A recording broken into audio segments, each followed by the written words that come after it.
آپ صلی اللہ علیہ وسلم کی پیدائش کے بعد آپ کو عرب کے دستور کے مطابق ایک برتن سے ڈھانپا گیا، لیکن وہ برتن ٹوٹ کر آپ کے اوپر سے ہٹ گیا۔ اس وقت آپ اپنا انگوٹھا چوستے نظر آئے۔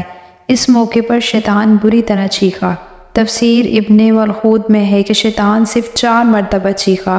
پہلی مرتبہ اس وقت جب اللہ تعالیٰ نے اسے معلوم ٹھہرایا، دوسری بار اس وقت جب اسے زمین پر اتارا گیا، تیسری بار اس وقت چیخا جب آن حضرت صلی اللہ علیہ وآلہ وسلم کی پیدائش ہوئی، اور چوتھی مرتبہ اس وقت جب نبی کریم صلی اللہ علیہ وآلہ وسلم پر سورہ فاتحہ نازل ہوئی۔ اس موقع پر حضرت حسان بن ثاقب رضی اللہ تعالیٰ عنہ کہتے ہیں، میں 8 سال کا تھا، جو کچھ دیکھتا اور سنتا تھا اس کو سمجھتا تھا۔ ایک صبح میں نے یثرب یعنی مدینہ منورہ میں ایک یہودی کو دیکھا۔ وہ ایک اونچی ٹیلے پر بیٹھ کر چلا رہا تھا۔ لوگ اس یہودی کے گرد جمع ہو گئے اور بولے، کیا بات ہے، کیوں چیخ رہے ہو؟ یہودی نے جواب دیا، احمد کا ستارہ طلوع ہو گیا ہے اور وہ آج رات پیدا ہو گئے ہیں۔ حضرت حسان بن ثاقب رضی اللہ تعالیٰ عنہ بعد میں 60 سال کی عمر میں مسلمان ہوئے تھے۔ 120 سال کی عمر میں انہوں نے وفات پائی، گویا ایمان کی حالت میں 60 سال زندہ رہے۔ بہت اچھے شاعر تھے۔ نبی کریم صلی اللہ علیہ وآلہ وسلم کی اپنی اشعار میں تعریف کیا کرتے تھے اور دشمنوں کی برائی اشعار میں بیان کرتے تھے۔ غزوات کے موقع پر اشعار کے ذریعے مسلمانوں کو جوش دلاتے تھے۔ اسی بنیاد پر انہیں شاعر رسول کا خطاب ملا۔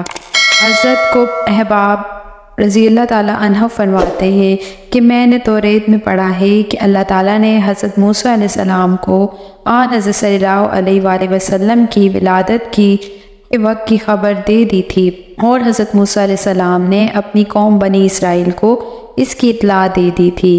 اس سلسلے میں انہوں نے فرمایا تھا، تمہارے نزدیک جو مشہور چمکدار ستارہ ہے، جب وہ حرکت میں آئے گا تو وہی وقت رسول اللہ صلی اللہ علیہ وآلہ وسلم کی پیدائش کا ہوگا۔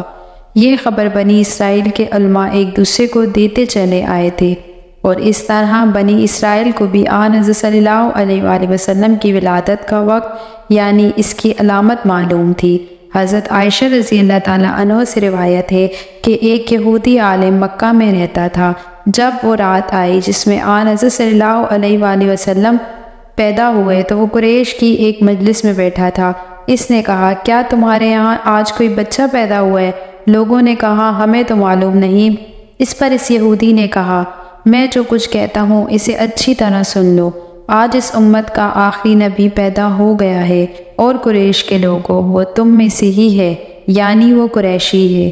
اس کے کندھے کے پاس ایک علامت ہے، یعنی مہر نبوت۔ اس میں بہت زیادہ بال ہیں، یعنی گھنے بال ہیں، اور یہ نبوت کا نشان ہے، نبوت کی دلیل ہے۔ اس بچے کی ایک علامت یہ ہے کہ وہ 2 دن تک دودھ نہیں پیے گا۔ ان باتوں کا ذکر ان کی نبوت کی علامات کے طور پر پرانی کتب میں موجود ہے۔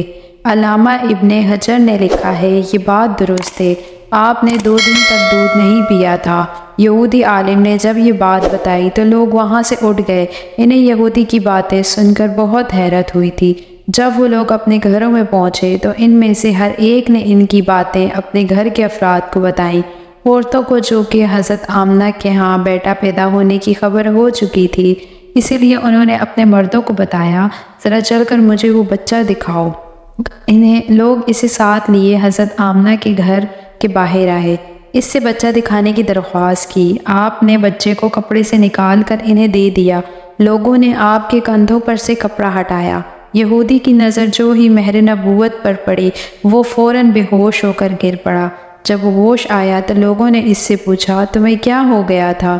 جواب میں اس نے کہا، میں اس غم سے بے ہوش ہو گیا تھا کہ میری قوم میں سے نبوت ختم ہو گئی، اور اے قریشیو، اللہ کی قسم یہ بچہ تم پر زبردست غلبہ حاصل کرے گا، اور اس کی شہرت مشرق سے مغرب تک پھیل جائے گی۔